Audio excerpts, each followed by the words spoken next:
राज्यात दलित आमदारांविरुद्ध सातत्याने अन्याय आणि षडयंत्र रचले जात असून या विरोधात सर्वच पक्षांनी एकत्र येऊन आवाज उठवण्याची गरज आहे. मुख्यमंत्री सिद्धरामय्यांकडे आता प्रशासकीय पकड आणि ताकद उरलेली नाही, असे माजी मंत्री रमेश जारकिहोळी यांनी सांगितले. बेळगाव येथे आयोजित पत्रकार परिषदेत बोलताना रमेश जारकिहोळी यांनी गेल्या 25 वर्षांपासून दलित लोकप्रतिनिधींवर अन्याय होत असल्याचे स्पष्ट केले. ಒಬ್ಬ ದಲಿತ ಶಾಸಕರ ಪರವಾಗಿ ದಲಿತರಿಗೆ ಮೊದಲು ಧನ್ಯವಾದ ಅರ್ಪಿಸ್ತಾ ಚಂದ್ರು ಲಮಾಣಿ ಅವರ ಕೇಸಿಗೋಸ್ಕರ ಇವತ್ತು ತುರ್ತು ಪತ್ರಿಕಾಗೋಸ್ಕರ ಕರೆದಿದ್ದೇನೆ. ವಿಶೇಷವಾಗಿ ಅವರು ಲೋಕಾಯುಕ್ತ ರೇಡ್ ಬಗ್ಗೆ ನಾನು ಹೆಚ್ಚು ಚರ್ಚೆ ಮಾಡೋಕ್ಕೆ ಹೋಗಲ್ಲ. ಲಮಾಣಿ ಅವರು ದುಡ್ಡು ತೊಗೊಂಡಾರ ಬಿಟ್ಟರೆ ಅದನ್ನು ನನಗೆ ಗೊತ್ತಿಲ್ಲ. ಬಟ್ ನಡೆದಂಥ ಘಟನೆ ಮತ್ತು ನಡೆದಂಥ ವಾಸ್ತುಸ್ಥಿತಿ ಬಗ್ಗೆ ಕೆಲವು ಬೆಳಕು ಚೆಲ್ಲಕ್ಕೆ ನಮ್ಮ ರಾಜ್ಯ ಜನತೆಗೆ, ವಿಶೇಷವಾಗಿ ಅಹಿಂದ ಸಮಾಜಕ್ಕೆ ಒಂದು ಬೆಳಕು ಚೆಲ್ಲಕ್ಕೆ ಈ ಪತ್ರಿಕೆ ಕರೆದಿದ್ದೇನೆ. ಯಾಕೋ ವ್ಯವಸ್ಥಿತವಾಗಿ ಕಳೆದ 20 ವರ್ಷಗಳಿಂದ ಯಾವುದೇ ಪಕ್ಷಾತೀತ ಮಾತಾಡ್ತೀನಿ. BJP ಕಾಂಗ್ರೆಸ್ ದಳ ಈ ಪಕ್ಷದ ಸಂಬಂಧ ಇಲ್ಲ. ದಲಿತ ಶಾಸಕ, ವಿಶೇಷವಾಗಿ ವಿದ್ಯಾವಂತ ಶಾಸಕ ಅಂದ್ಕೂಲ ಅವ್ರು ತುಳಿಲಿಕ್ಕೆ ಏನು ಮಾಡಬೇಕು ಅನ್ನೋದು ವ್ಯವಸ್ಥೆ ಷಡ್ಯಂತ್ರ ಮಾಡ್ತಾರೆ. ಬರೀ ಶಾಸಕರಿರ್ಬೋದು, ಒಬ್ಬ ಸಾಮಾನ್ಯ ಗ್ರಾಮ ಪಂಚಾಯತ್ ಸದಸ್ಯರಿರ್ಬೋದು, ಒಬ್ಬ ದಲಿತ ಅಧಿಕಾರಿಗಳಿರ್ಬೋದು, ಹಿಂದೂ ಜನಾಂಗ ಅಧಿಕಾರಿಗಳು ಹೆಂಗೆ ವ್ಯವಸ್ಥಿತವಾಗಿ ಈ ಸಿಸ್ಟಮ್ನಲ್ಲಿ ಸಿಗಿಸಿ ಅವ್ರನ್ನ ಎಷ್ಟಿಗೆ ಅವರಿಗೆ ತ್ರಾಸು ಕೊಡ್ತಾರೆ ಅನ್ನೋ ಒಂದು ವಿಶೇಷವಾಗಿ ನಾವು ಧ್ವನಿ ಎತ್ತಲೇಬೇಕಾದಂಥ ಪರಿಸ್ಥಿತಿ ಅನಿವಾರ್ಯತೆ ಬಂದ ಕಾರಣ ಇವತ್ತು ಪತ್ರಿಕಾಗೋಸ್ಕರ್ತೀನಿ. ವಿಶೇಷವಾಗಿ ಲೋಕಾಯುಕ್ತ ಸಂಸ್ಥೆ ಬಗ್ಗೆ ನಾವು ಮಾತಾಡೋದಿಲ್ಲ. ಅದರ ವ್ಯವಸ್ಥೆವಾಗಿ ಇತಿಮಿತಿಯಲ್ಲಿ ಕಾನೂನು ಚೌಕಟ್ಟಿನಲ್ಲಿ ನಾನು ದಯವಿಟ್ಟು ತಾವು ಕ್ವಶನ್ ಕೇಳಬೇಕಂತ ಮನವಿ ಮಾಡ್ಕೊತೇನೆ. ಯಾಕಂದರೆ ಅದು ಒಂದು ನ್ಯಾಯಾಂಗ ಅಂಗಭಾಗ ಇರೋದ್ರಿಂದ ಅದ್ರ ಬಗ್ಗೆ ಚರ್ಚೆ ಮಾಡೋಕ್ಕೆ ಬರೋದಿಲ್ಲ ನಮಗೆ. ಅದು ಒಂದು ವೇದಿಕೆ ಇರ್ತೈತೆ, ಅಲ್ಲಿ ಅಷ್ಟೇ ಮಾಡಬೇಕಾಗ್ತದೆ. ಲಮಾಣಿ ಅವ್ರನ್ನೂ ಯಾಕಂದ್ರೆ ಆ ಸಿರೆಟ್ಟಿ ಕ್ಷೇತ್ರ ಕಳೆದ 30 ವರ್ಷದಿಂದ ರಿಸರ್ವ್ ಕಾನ್ಸ್ಟಿಟ್ಯೂಷನ್ ಇರೋದ್ರಿಂದ ಅಲ್ಲಿ ಇದ್ದಂಥ ಶಾಸಕರು ಮೊದಲು ಕಾಂಗ್ರೆಸ್ ಬರ್ತಿತ್ತು, ಆಮೇಲೆ ದಳ ಬರ್ತಿತ್ತು, BJP ಬರ್ತಿತ್ತು, ಅಷ್ಟು ತಲೆ ಕೆಡಿಸ್ಕೊಂಡಿಲ್ಲ. ಯಾವಾಗ ಲಮಾಣಿ ಒಬ್ಬ ವಿದ್ಯಾವಂತ ಶಾಸಕ ಆದ ನಂತರ ಕಿತ್ತೂರಿ ಮಾಡಿ ಇವತ್ತು ಶಿಕ್ಷಾ ನನಗೆ ಬಂದ ಮಾಹಿತಿ. ಅವನು ಭ್ರಷ್ಟಾಚಾರ ಮಾಡಿದ ಬಗ್ಗೆ ನಾನು ಸಪೋರ್ಟ್ ಮಾಡ್ತಿಲ್ಲ. ಅವನು ಭ್ರಷ್ಟಾಚಾರ ಮಾಡಿದ ಮೇಲೆ ಮುಂದಿನ ದಿನ ಗೊತ್ತಾಗ್ತದೆ. ನನ್ನ ಮಾಹಿತಿ ಪ್ರಕಾರ ಯಾರು ಪೂಜಾರಿ ಕಂಪ್ಲೇಂಟ್ ಕೊಟ್ಟಲ್ಲ, ಅವನಿಗೆ ಕೂಡ ವ್ಯವಹಾರ ಇತ್ತು, ಅವನು ದುಡ್ಡಿನ ವ್ಯವಹಾರ ಇತ್ತು. ದುಡ್ಡು ಕೊಡೋದು, ಕಾಂಟ್ರಾಕ್ಟ್ ತೊಗೊಂಡು ಹೋಗೋದು, ಅದೇ ಸಣ್ಣ ಪುಟ್ಟ ಸಣ್ಣ ಬಡ್ಡಿ ತೊಗೊಂಡು ಮಾಡ್ತಾರೆ. ನನಗೆ ಮಾಹಿತಿ ಬಂದದ್ದು, ಮುಂದಿನ ದಿನ ಅದು ಕನ್ಫರ್ಮ್ ಆಗ್ತದೆ. ಆ ದುಡ್ಡು ಕೊಡೋದು ಗೊತ್ತಿದ್ದ ಒಂದು ವ್ಯವಸ್ಥಿತವಾಗಿ ಅದನ್ನು ಹೇಗೆ ಮಾಡ್ತಾರೆ ಅಂದ ಜನರು ಅದೇ ಸಮಾಜ ಸ್ವಾಮೀಜಿ, ಅದೇ ಸಮಾಜ ವ್ಯಕ್ತಿನ ಕೂಡಿಸಿ ಕಂಪ್ಲೇಂಟ್ ಕೊಡಿಸಿ ಇಂಥ ವ್ಯವಹಾರ ನೋಡ್ಕೊಂಡು ಅವ್ನು ಕೊಡೋದು. ನಾವು ದುಡ್ಡು ಕೊಡೋಕೆ ಬರ್ತಂದಾಗ ಅನಿವಾರ್ಯವಾಗಿ ನನಗೆ ಮಾಹಿತಿ ನಿಜ ಸುಳ್ಳು ಗೊತ್ತಿಲ್ಲ. ಬಂದಾಗ ಬಾಪ ನಾನು ಹಾಸ್ಪಿಟ್ಲ್ ಇದ್ದೀನಿ, ಬಾ ಅಂದ್ರೆ ಆ ಪ್ರಕಾರ ದುಡ್ಡು ಕೊಟ್ಟಾನ, ತೊಗೊಂಡು PA ಕೊಟ್ಟಾಗ ನನ್ನ ಮಾಹಿತಿ ಬಂದಿದೆ. ಅದನ್ನು ಇವತ್ತು ಷಡ್ಯಂತ್ರ ಮಾಡಿ ನಮ್ಮ ಶಾಸಕರ ಹೆಸರು ಕಳಿಸಿ ಇವತ್ತು ಜೈಲು ಪಾಲಾಗಿದ್ದಾರೆ. ಎಷ್ಟು ಫಾಸ್ಟಾಗಿ ಅವ್ರನ್ನ ಎಲ್ಲ ಸಿಸ್ಟಮ್ ಒಳಗೆ ಹಾಕಿದಂತ ಅದು ದುರ್ದೈವ ಸಂಗತಿ. ಅದ್ರ ಅವ್ನು ತಪ್ಪಿದ್ರೆ ಅದ್ರ ಲೋಕ ತನಿಖೆ ಮಾಡಿ ಶಿಕ್ಷೆ ಆಗಲಿ, ಅದು ಬೇರೆ ವಿಷಯ. ಯಾಕೆ ಕಳೆದ ಸತತ ಸಂಪಂಗಿ ಸಹಿತ ಹಿಂಗೆ ಮಾಡಿದ್ರು,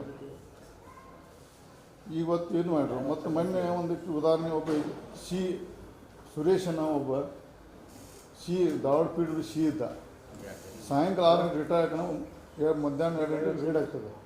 ಇಂಥ ದುರ್ದೈವ ಸಂಗತಿ ಅಂದರೆ ರಿಟೈರ್ಡ್ ಸಾಯಂಕಾಲ 6 ಗಂಟೆಗೆ ಆಗ್ತದೆ, ರಿಟೈರ್ಡ್ ಅದನ್ನು ಮಧ್ಯಾಹ್ನ 2 ಊಟದ ಸಮಯ ಬಿಟ್ಟು ತಕ್ಷಣ ಒಂದು 3 ಅವರ್ಸ್ ಮೊದಲು ಅವ್ನು ರಿಟೈರ್ಡ್ಕಿಂತ ಮೊದಲು ರೇಡ್ ಹಾಕಿದ ಒಬ್ಬ ದಲಿತ ಅಧಿಕಾರಿನ ಅದು ಹೆಂಗೆ ತರಾಸ್ಕೊಂತ ಒಂದು ದುರ್ದೈವ ಸಂಗತಿ. ಇದನ್ನು ಭಾಳ ನಮ್ಮ ಮುಂದಿನದಲ್ಲಿ ವ್ಯವಸ್ಥಿತವಾಗಿ ನಾವು ಅದನ್ನು ಹೋರಾಟ ಮುಂದುವರಿಸ್ತೀವಿ. ನಮ್ಮ ಯಾಕಂದ್ರೆ ನಾವು ಭಾಳಷ್ಟು ಇನ್ನು ಬಾಯಿ ಮುಚ್ಕೊಂಡು ಕೂತ ನಮ್ಮನ್ನು ಸಹಿತ ಮುಗಿಸ್ತಾ ಇಡೀ 74% ಓಟದಂಥ ಧ್ವನಿಯನ್ನು ತುಳಿದು ಕೆಲವೇ ಕೆಲವು ಜನದ ಕೈಯಲ್ಲಿ ಈ ರಾಜಕೀಯ ಸಿಸ್ಟಮ್ ಹೋಗ್ತದೆ. ನಾವು ಇದನ್ನು ಹೋರಾಟ ಮಾಡಲೇಬೇಕಂತ ನಾವೆಲ್ಲ ಮುಂದಿನ ಚರ್ಚೆ ಮಾಡ್ತೀವಿ.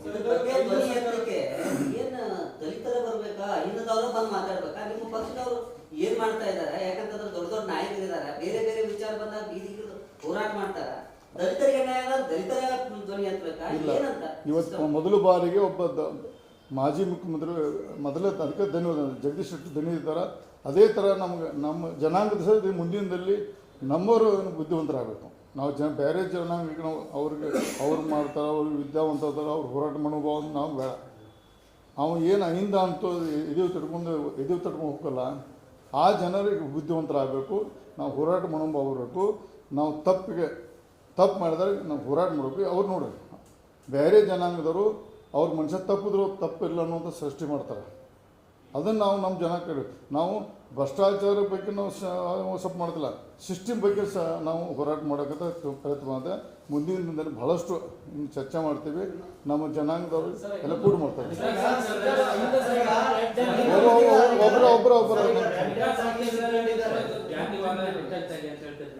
ನಾವು ಲೋಕಾಯುಕ್ತರ ಅದೇ ಅವನೇನು ನ್ಯಾಯಾಂಗತ ಅದಲ್ಲ ಅವ್ರ ಬಗ್ಗೆ ಕ್ವಶನ್ ಮಾಡೋದಿಲ್ಲ, ಸಿಸ್ಟಮ್ ಬಗ್ಗೆ ಕ್ವಶನ್ ಮಾಡ್ತಾರೆ. ಉದಾಹರಣೆ ಯಾಕೆ ಬರೀ ದಲಿತರು ಯಾಕೆ ಬಲಿಪಶು ಆಗ್ತಾರೆ? ಒಂದು ಉದಾಹರಣೆ ಒಂದು ನಮ್ಮದು ಒಂದು ಕೇಳಬೇಕು, ಅಲ್ಲಿ ಅಧಿಕಾರಿಗಳು ಮೆಸೇಜ್ ಕೊಡ್ತಾ ಒಂದು ಅವರ ಜಡ್ಜ್ ಇದ್ದಾರೆ, ಅವರು ತಮ್ಮದು ಕೊಡ್ತಾರೆ ನೋಟಿಸ್, ಅವರು ವಾರಂಟ್ ಸಹಿ ಮಾಡ್ತಾರೆ, ಅವ್ರಿಗೆ ಗೊತ್ತಿರೋದಿಲ್ಲ, ಅವ್ರು ಹೋಗಿಬಿಡ್ತಾರೆ. ಅವರು ಸಿಸ್ಟಮ್ ತೆಗೆದ ಅವ್ರು ಎಲ್ಲೂ ಭೇಟಿಯಾಗಲ್ಲ, ಯಾಕೆ ಮಾತಾಡೋದಿಲ್ಲ.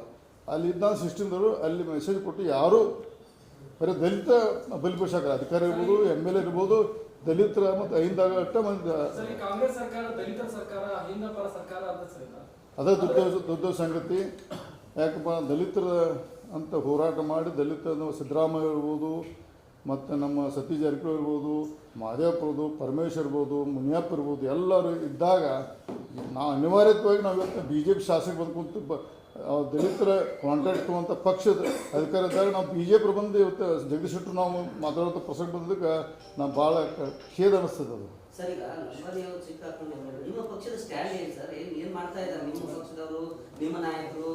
ಈಗ ನೀವು ನಾಯಕರು, ನೀವು ದಲಿತ ನಾಯಕರು, ಅಹಿಂದ ವರ್ಗದ ನಾಯಕರು, ನೀವು ಬಂದಿರೋ ನಿಮ್ಮ ದೊಡ್ಡ ರಾಜ್ಯಾಧ್ಯಕ್ಷರು, ಇವರು ವಿರೋಧ ಪಕ್ಷದ ನಾಯಕರು ಏನು ಮಾಡ್ತಾ ಇದ್ದಾರೆ? ಇಲ್ಲ, ನಾನು ನೋಡ್ರಿ ಕೆಲವೊಂದು ವಿಷಯದಲ್ಲಿ ಮುಜುಗರ ಆಗುತ್ತೆ. ಪಕ್ಷದ ಅಧ್ಯಕ್ಷ ಇರ್ಬೋದು, ವಿರೋಧ ಪಕ್ಷ ನಾಯಕರಿರ್ಬೋದು, ಪಕ್ಷದ ಒಂದು ಭ್ರಷ್ಟಾಚಾರ ಅಪಾದ ಬಂದಾಗ ನೇರವಾಗಿ ಮಾತಾಡಿದ್ರೆ ಭಾಳ ಕಷ್ಟ ಆಗ್ತದೆ.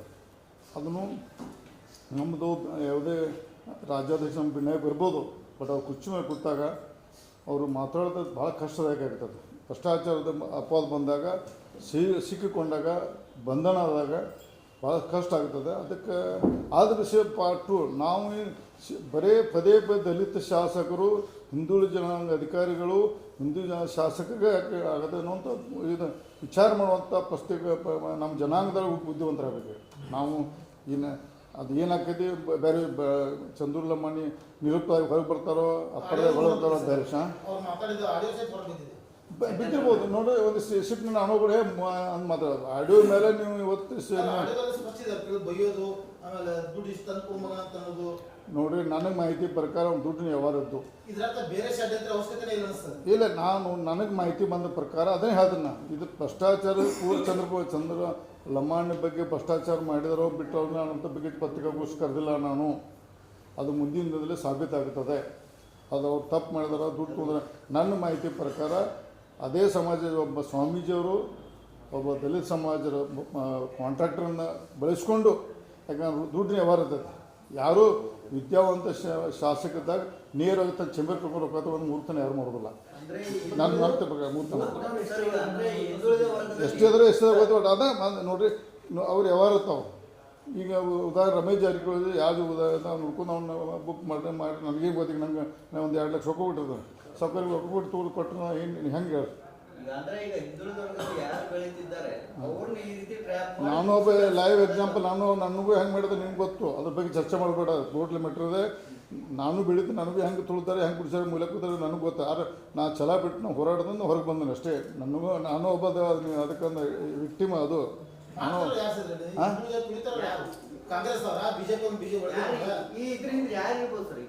ಈಗ ಮುಂದಿನ ದಿನ ಗೊತ್ತಾಗ್ತದೆ. ಮುಂದಿನ ದಿನ ಗೊತ್ತ ನಾವು ಯಾಕೆ ಬಂದ ಜಗದೀಶ್ ಶೆಟ್ಟರು ಒಬ್ಬ ಮಾಜಿ ಮುಖ್ಯಮಂತ್ರಿ ಬಂದು ನಮ್ಮ ಜನಾಂಗ ಪರವಾಗಿ ಬಂದದಕ್ಕೆ ನಾವು ಯಾರು ಮಾತಾಡಲಿಲ್ಲ ಅನ್ನೋದು ಬೇಡ ಅಂತ ಮಾತಾಡಿದ್ರೆ ಅದು ನೋಡಿದ್ರೆ ಮುಂದಿನ ದಿನ ಹೇಳ್ತೀನಿ ನಾನು. ಕೆಲವೊಂದು ವಿಷಯ ಬಹಿರಂಗ ಪಡಿಸಬೋದಲ್ಲ, ಅದು ನಾಳೆ ಗೊತ್ತಾಗ್ತದೆ. ಮತ್ತು ನಾವು ಇದನ್ನು ಭಾಳ ಸೀರಿಯಸ್ ತೊಗೊತು. ಮುಂದಿನ 28 ಚುನಾವಣೆಯಲ್ಲಿ ನಾವು ಇದನ್ನು ಭಾಳ ಗಂಭೀರವಾಗಿ ತೊಗೊಂಡು ಮುಂದಿನ ದಿನದಲ್ಲಿ ಯಾರೇ ಯಾವ ಪಕ್ಷದ ಬರ್ತದೆ, ಜನ ಯಾರಿರ್ಬೋದು, ಯಾರು ಲೀಡರ್ಶಿಪ್ ತೊಂದ್ರೆ ಅವ್ರು ಆ ಜನಾಂಗ ಪರ ನಿಲ್ಲಬೇಕು. ನಿಲ್ಲಲಿಕ್ಕೆ ಆ ಕುರ್ಚಂಗುಂಡ ನಾಲಾಯಕರು ಅವ್ರು ಯಾರು ಓಟ್ ತೊಗೊಂಡು ಅದಕ್ಕೆ ಕುರ್ಚಂಗುಂತಾರೆ. 28 ಫೆಬ್ರವರಿ 23-20 ಬಿಟ್ಬಿಡ್ರಿ. ಮುಂದೆ 28ಕ್ಕೆ ಯಾರು ಬರ್ತಾರಲ್ಲ ಅದು ಅವರು ಆ ಜನಾಂಗದ ಪ್ರತಿನಿಧಿಯಾಗಿ ಹೋರಾಟ ಮಾಡಿ ಆ ಕುರ್ಚಿಯಾಗ ಕೂತ ನಂತರ ಆ ಜನಾಂಗ ಮರಿತಾರೆ ಅವರಂಥ ಮೂರ್ಖರು ಇರಲ್ಲ, ಅವರಂಥ ನಾಲಾಯಕರು ಇರಲ್ಲ. ಸರ್, ರಾಜ್ಯದ ಮುಖ್ಯಮಂತ್ರಿಗಳು ಅಹಿಂದ ನಾಯಕರಿದ್ದಾರೆ, ಜೊತೆಗೆ ತಮ್ಮ ಗುರುಗಳು ಇರುವಂಥದ್ದು. ಅವ್ರಿಗೆ ಏನು ಸಂದೇಶ ಯಾರು? ಸಿಎಂ ಸಿದ್ದರಾಮಯ್ಯ ಅವರು. ನಮ್ಮ ಗುರು ಅಲ್ಲ ಅವರು. ಸರ್ ಮತ್ತೆ ಅಲ್ಲ, ನಮ್ಮ ಅದನ್ನ ಇದ್ರ ಮಿಕ್ಸ್ ಮಾಡಿ ಅವರು ಕಾಂಗ್ರೆಸ್ ಪಕ್ಷ ಮುಖ್ಯಮಂತ್ರಿ. ಕೆಲವು ವಿಷಯದಲ್ಲಿ ಇವತ್ತು ನನ್ನ ನಾಯಕರು ಅದಕ್ಕೆ ನಾವು ಡಿನೈ ಮಾಡತ್ತಿಲ್ಲ. ಕಾಂಗ್ರೆಸ್ ಪಕ್ಷ ಮುಖ್ಯಮಂತ್ರಿ ಅವರು ಇವತ್ತು ನಮ್ಮ ನಾಯಕರು ಇರ್ಬೋದು. ಈ ಸಂಬಂಧದಲ್ಲಿ ಆ ಚರ್ಚೆ ಸರಿಯಾದ ಅನಿಸ್ತದೆ ನನಗೆ. ತಾವು ಹಿರಿಯ ಶಾಸಕರಿಗೆ ಸಚಿವರಾಗಿದ್ದೀರಿ. ಜನಪ್ರತಿ ಅವರು ಈ ಕಮಿಷನ್ ವಿಚಾರ ಅಂದ್ರೆ ಎಲ್ಲರೂ ಕೂಡ ತಗೋತಾರೆ ಮತ್ತು ಅದೇ ದುರ್ದೈವ ಸಂಗತಿ, ಲೂಟ್ ಮಾಡತ್ತಾರ.